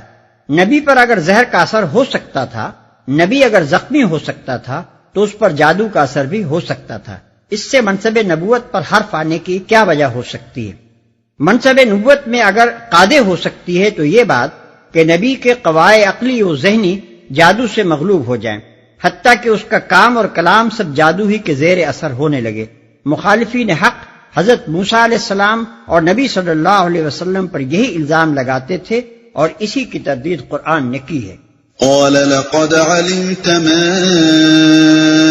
أنزل هؤلاء إلا رب السماوات والأرض بصائر وإني لأظنك يا فرعون مثبورا۔ موسیٰ نے اس کے جواب میں کہا، تو خوب جانتا ہے کہ یہ بصیرت افروز نشانیاں رب السماوات والارض کے سوا کسی نے نازل نہیں کی ہیں، اور میرا خیال یہ ہے کہ اے فرعون تو ضرور ایک شامت زدہ آدمی ہے، کسی نے نازل نہیں کی ہیں۔ یہ بات حضرت موسیٰ علیہ السلام نے اس لیے فرمائی کہ کسی ملک پر قحط آ جانا یا لاکھوں مربع میل زمین پر پھیلے ہوئے علاقے میں مینڈکوں کا ایک بلا کی طرح نکلنا، یا تمام ملک کے غلے کے گوداموں میں گھل لگ جانا، اور ایسے ہی دوسرے عام مصائب کسی جادوگر کے جادو یا کسی انسانی طاقت کے کرتب سے رونما نہیں ہو سکتے۔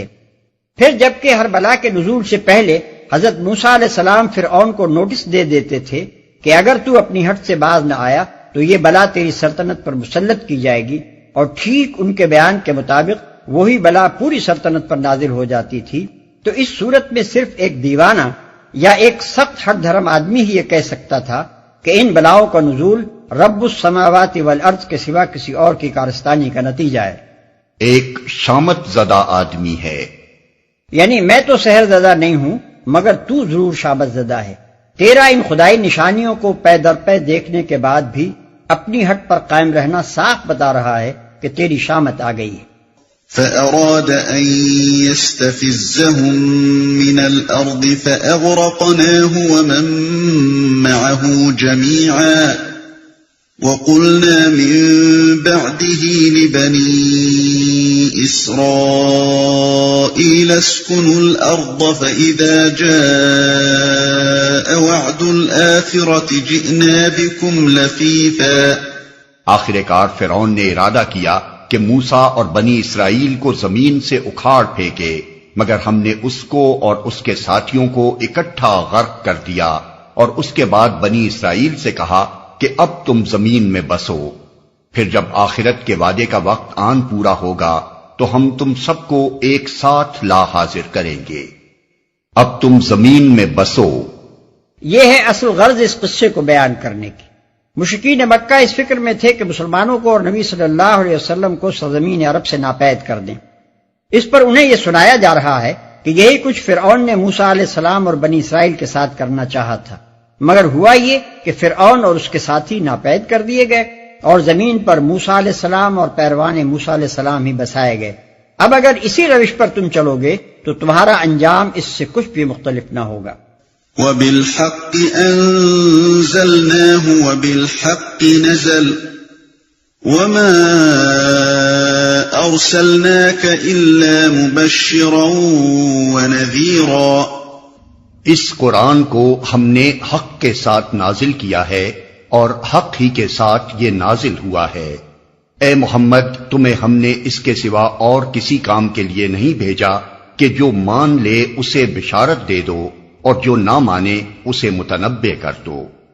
یعنی تمہارے ذمے یہ کام نہیں کیا گیا ہے کہ جو لوگ قرآن کی تعلیمات کو جانچ کر حق اور باطل کا فیصلہ کرنے کے لیے تیار نہیں ہیں، ان کو تم چشمے نکال کر اور باغ اگا کر اور آسمان پھاڑ کر کسی نہ کسی طرح مومن بنانے کی کوشش کرو، بلکہ تمہارا کام صرف یہ ہے کہ لوگوں کے سامنے حق بات پیش کر دو اور پھر انہیں صاف صاف بتا دو کہ جو اسے مانے گا وہ اپنا ہی بھلا کرے گا اور جو نہ مانے گا وہ برا انجام دیکھے گا۔ وَقُرْآنًا فَرَقْنَاهُ لِتَقْرَأَهُ عَلَى النَّاسِ عَلَى مُكْثٍ وَنَزَّلْنَاهُ تَنزِيلًا۔ اور اس قرآن کو ہم نے تھوڑا تھوڑا کر کے نازل کیا ہے تاکہ تم ٹھہر ٹھہر کر اسے لوگوں کو سناؤ، اور اسے ہم نے موقع موقع سے بتدریج اتارا ہے۔ یہ مخالفین کے اس شبے کا جواب ہے کہ اللہ میاں کو پیغام بھیجنا تھا تو پورا پیغام بیک وقت کیوں نہ بھیج دیا؟ یہ آخر ٹھہر ٹھہر کر تھوڑا تھوڑا پیغام کیوں بھیجا جا رہا ہے؟ کیا خدا کو بھی انسانوں کی طرح سوچ سوچ کر بات کرنے کی ضرورت پیش آتی ہے؟ اس شبے کا مفصل جواب سورہ نحل آیات 101-102 میں گزر چکا ہے، اور وہاں ہم اس کی تشریح بھی کر چکے ہیں، اس لیے یہاں اس کے اعادے کی ضرورت نہیں ہے۔ آیت سجدہ۔ قُلْ آمِنُوا بِهِ أَوْ لَا تُؤْمِنُوا إِنَّ الَّذِينَ أُوتُوا الْعِلْمَ مِنْ قَبْلِهِ إِذَا يُتْلَى عَلَيْهِمْ يَخِرُّونَ لِلْأَذْقَانِ سُجَّدًا وَيَقُولُونَ سُبْحَانَ رَبِّنَا إِن كَانَ وَعْدُ رَبِّنَا لَمَفْعُولًا وَيَخِرُّونَ لِلْأَذْقَانِ يَبْكُونَ وَيَزِيدُهُمْ خُشُوعًا۔ اے محمد، ان لوگوں سے کہہ دو کہ تم اسے مانو یا نہ مانو، جن لوگوں کو اس سے پہلے علم دیا گیا ہے انہیں جب یہ سنایا جاتا ہے تو وہ منہ کے بل سجدے میں گر جاتے ہیں اور پکار اٹھتے ہیں، پاک ہے ہمارا رب، اس کا وعدہ تو پورا ہونا ہی تھا، اور وہ منہ کے بل روتے ہوئے گر جاتے ہیں، اور اسے سن کر ان کا خشوع اور بڑھ جاتا ہے۔ اس سے پہلے علم دیا گیا ہے، یعنی وہ اہل کتاب جو آسمانی کتابوں کی تعلیمات سے واقف ہیں اور ان کے انداز کلام کو پہچانتے ہیں۔ وعدہ تو پورا ہونا ہی تھا، یعنی قرآن کو سن کر وہ فوراً سمجھ جاتے ہیں کہ جس نبی کے آنے کا وعدہ پچھلے انبیاء کے صحیفوں میں کیا گیا تھا وہ آ گیا ہے۔ خشوع اور بڑھ جاتا ہے۔ صالحین اہل کتاب کے اس رویے کا ذکر قرآن مجید میں متعدد مقامات پر کیا گیا ہے، مثلا آل عمران آیات 113 تا 115، 199 اور المائدہ آیات 82 اور 85۔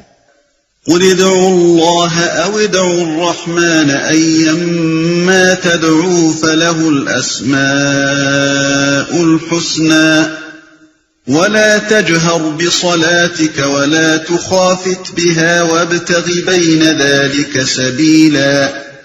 اے نبی ان سے کہو اللہ کہہ کر پکارو یا رحمان کہہ کر، جس نام سے بھی پکارو اس کے لیے سب اچھے ہی نام ہیں، اور اپنی نماز نہ بہت زیادہ بلند آواز سے پڑھو اور نہ بہت پست آواز سے، ان دونوں کے درمیان اوسط درجے کا لہجہ اختیار کرو، سب اچھے ہی نام ہیں۔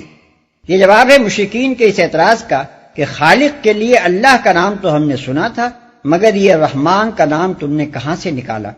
ان کے ہاں چونکہ اللہ تعالیٰ کے لیے یہ نام رائج نہ تھا، اس لیے وہ اس پر ناک بھوں چڑھاتے تھے۔ اوسط درجے کا لہجہ اختیار کرو۔ ابن عباس رضی اللہ عنہ کا بیان ہے کہ مکے میں جب نبی صلی اللہ علیہ وسلم یا دوسرے صحابہ نماز پڑھتے وقت بلند آواز سے قرآن پڑھتے تھے تو کفار شور مچانے لگتے اور بسا اوقات گالیوں کی بوچھاڑ شروع کر دیتے تھے۔ اس پر حکم ہوا کہ نہ تو اتنے زور سے پڑھو کہ کفار سن کر ہجوم کریں، اور نہ اس قدر آہستہ پڑھو کہ تمہارے اپنے ساتھی بھی نہ سن سکیں۔ یہ حکم صرف انہی حالات کے لیے تھا۔ مدینے میں جب حالات بدل گئے تو یہ حکم باقی نہ رہا، البتہ جب کبھی مسلمانوں کو مکے کے سے حالات سے دوچار ہونا پڑے انہیں اسی ہدایت کے مطابق عمل کرنا چاہیے۔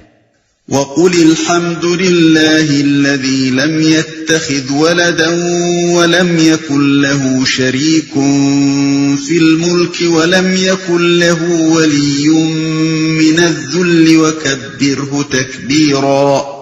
اور کہو تعریف ہے اس خدا کے لیے جس نے نہ کسی کو بیٹا بنایا، نہ کوئی بادشاہی میں اس کا شریک ہے، اور نہ وہ عاجز ہے کہ کوئی اس کا پشتیبان ہو، اور اس کی بڑائی بیان کرو، کمال درجے کی بڑائی، کوئی اس کا پشتیبان ہو۔ اس فقرے میں ایک لطیف طنز ہے ان مشرکین کے عقائد پر جو مختلف دیوتاؤں اور بزرگ انسانوں کے بارے میں یہ سمجھتے ہیں کہ اللہ میاں نے اپنی خدائی کے مختلف شعبے یا اپنی سلطنت کے مختلف علاقے ان کے انتظام میں دے رکھے ہیں۔ اس بیہودہ عقیدے کا صاف مطلب یہ ہے کہ اللہ تعالیٰ خود اپنی خدائی کا بار سنبھالنے سے عاجز ہے، اس لیے وہ اپنے پشتیبان تلاش کر رہا ہے۔ اسی بنا پر فرمایا گیا کہ اللہ عاجز نہیں ہے کہ اسے کچھ ڈپٹیوں اور مددگاروں کی حاجت ہو۔